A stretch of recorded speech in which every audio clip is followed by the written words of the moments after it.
BJP नेतांकर विस्फोरक भाषण शुणिले आश्चर्य हेबे आपण। एड़े बड़ दलर बड़ बड़ नेता तथापि कहीदेले केड़े बड़ कथा। केन्दुझर जिला पाटणा ब्लॉक अंतर्गत तुरुमुंगा बजार निकटरे थिबा कल्याण मंडपरे पाटणा निर्वाचन मंडल स्तरीय बीजेपी सक्रिय सदस्य सम्मेलन अनुष्ठित हो जाइछि। जिला बीजेपी सभापति सुखदेव महांतंक सभापतित्व रे अनुष्ठित एही सम्मेलन रे केन्दुझर सांसद अनंत नायक, पाटणा विधायक अखिल चंद्र नायक, बीजेपी नेता राधाकांत महांत, हरिहर महांत, विजयलक्ष्मी पात्र, हेमरंजन बारिक, कमलाकांत सिंह, लक्ष्मण कुमार राउत, दशमती चातार, सुदर्शन महांत, विधायकों प्रतिनिधि कमलाकांत दास, संबारी मुंडा, सांसद प्रतिनिधि प्रहलाद पलई, विद्याधर साहू प्रमुख मंचासीन होई सक्रिय सदस्य माने तृणमूल स्तर दलर संगठन को किपरि दृढ़ीभूत करिवे से नहीं मार्गदर्शन कराइथिले।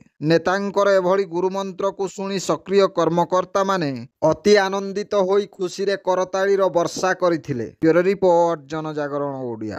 वीडियो गुडी को आपण मानकु भलो लागुथिला हम चैनल को सब्सक्राइब करिवा सह लाइक शेयर करिवा को भूलंतु नाही।